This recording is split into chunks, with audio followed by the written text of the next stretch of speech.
Subhanallah. Apa yang dikatakan oleh Kiai Holil Nafis, bahwa pertama jujur, dua tanggung jawab.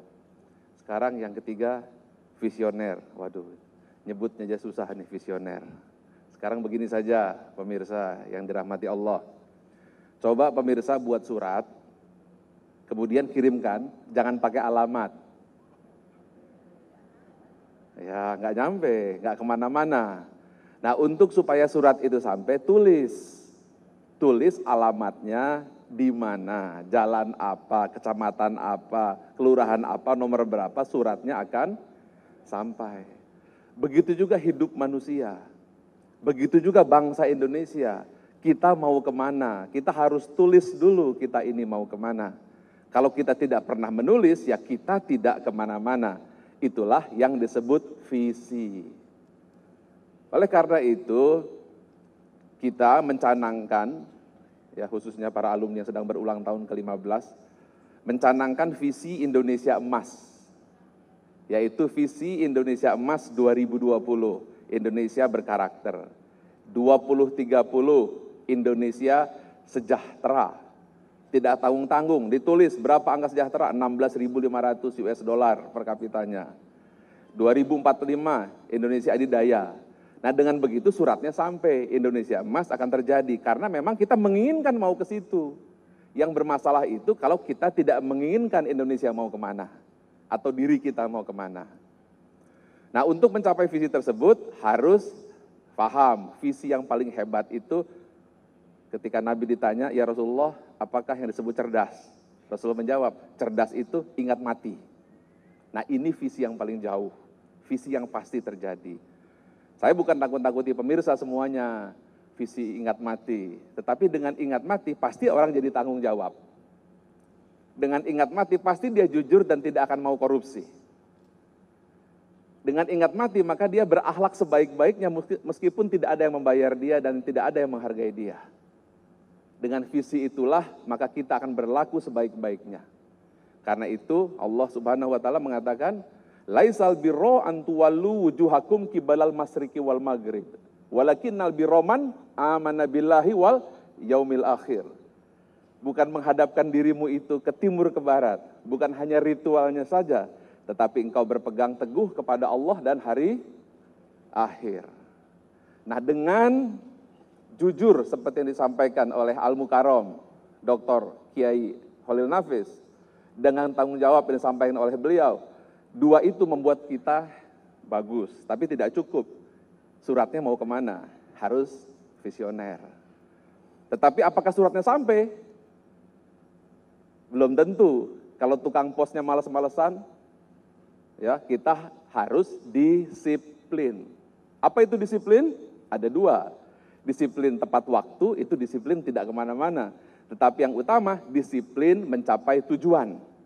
Contoh pemirsa di rumah, dapat batu bacan yang belum diasah, atau pancawarna, setiap hari gosok aja terus. Itu adalah disiplin. Kenapa dia disiplin? Karena dia ingin batu bacannya mengkilat. Karena dia ingin batu pancawarnanya mengkilat. Di mana-mana gosok terus. Itu disiplin batu akik namanya.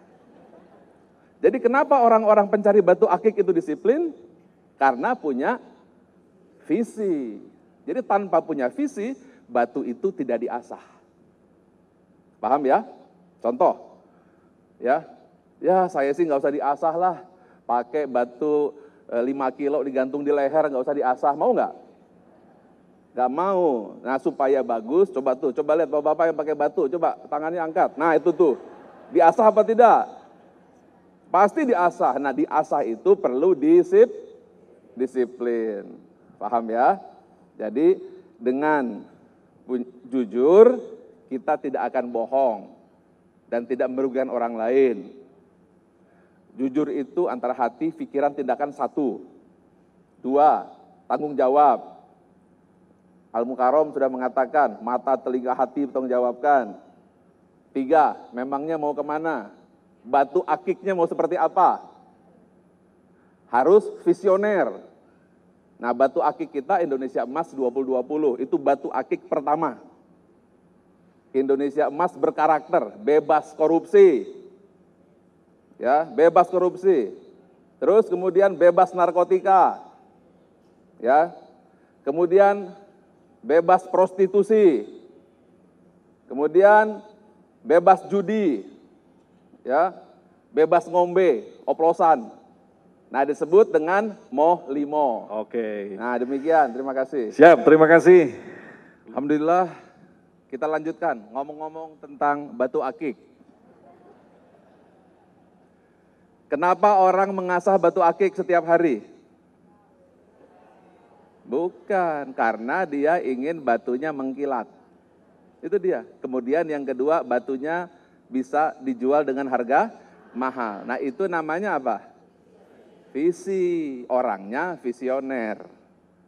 Ya, akibat punya visi, lahirnya disiplin. Paham ya? Nyokro gosok terus. Nah, itu adalah karena ada sebuah imajinasi. Karena itu Nabi mengatakan, mulailah dengan doa. Doa itu ada dua fungsi. Satu, memohon kepada Allah. Dua, membayangkan apa yang kita inginkan. Nabi mengatakan bahwa bercita-citalah engkau kepada surga Firdaus. Artinya kalau cita-cita nyari batu, batu bacan. Batu yang paling bagus. Ya, bukan batu di jalanan diasah. Nah, apa kesimpulannya adalah bahwa kita ingin yang terbaik. Kita harus punya visi. Kita harus punya cita-cita. Negara kita, bangsa kita, diri kita tergantung apa cita-cita kita. Allah mengatakan, aku sesuai sangkaan hambaku. Kalau baik, baiklah aku. Kalau buruk, buruklah aku.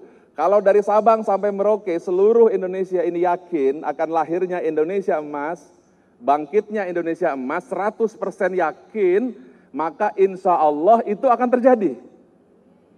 Contoh, Anda yakin batu bacan Anda akan mengkilat. Maka apa kerjaan Anda setiap hari? Gosok terus, gosok terus, gosok terus akhlak kita, gosok terus sholat kita, gosok terus disiplin kita sampai mengkilat hati kita. Kalau itu sudah terjadi, insya Allah kita akan mencapai cita-cita kita, yaitu Indonesia Emas 2020, 2030, 2045. Tetapi sekarang, ya, kita menghadapi banyak ujian, kiri kanan, ujian cobaan, ya, dengan handphone kita, dengan WhatsApp kita, dengan FB kita, tawaran macam-macam, betul? Macam-macam, tawaran kencan tiba-tiba. Pernah terima enggak? Sering ya, istighfar dulu yang terima itu. Istighfar tapi dibales. Ya. Sampai menganggap, siapa sih ini gitu kan. Nah, ini juga berarti tidak jujur. Berarti tidak jujur. Jujur itu ketika Anda berdua dengan handphone, nah Anda jujur di situ. Nah, oleh karena itu ada 5 hal ini yang sedang mengganggu pikiran kita semua. Ya. Pikiran kita para penggemar batu akik se-Indonesia. Yang pertama, kita melihat permasalahan yang utama apa tadi? Moh Limo. Moh Limo, 1, Moh Madat. Ini yang terjadi saat ini. Karena itu kita canangkan Moh Madat hari ini. Setuju semua? Anti narkotika. Kalau bisa anti hal-hal yang berhubungan dengan narkotika apapun. Itu merusak diri kita. Moh Madat. Itu sudah diajarkan oleh Sunan Ampel sebenarnya, tapi betul-betul menyambung hari ini. Kedua, Moh Ngombe. Masih ingat? Di sebuah kota di Jawa Barat, 17 orang meninggal sia-sia karena oplosan, moh ngombe. Ya, bangsa kita tidak bisa sejahtera karena banyak orang yang tidak tahan, tidak merasa melihat dan dilihat Allah, akhirnya korupsi. Maka kita harus nomor 3, moh maling. Nomor 5, nomor 3, nomor 4. Banyak judi terjadi di mana-mana, moh main. Yang kelima, Nah ini nih yang paling bahaya nih. Bayangkan, tawaran-tawaran seperti itu diterima di handphone kita. Betul? Satu sisi terima tawaran, satu sisi terima hadis juga. Dua-duanya dibuka. Langsung handphonenya bilang, pusing handphone itu.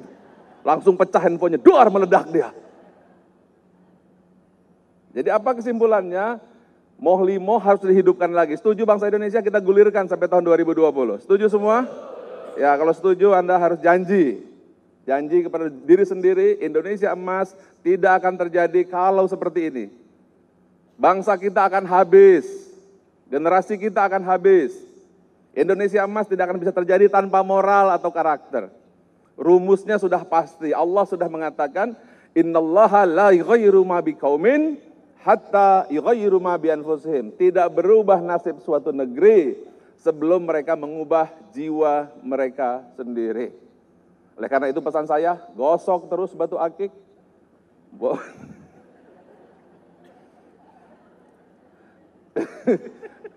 Gosok terus itu visi, disiplin.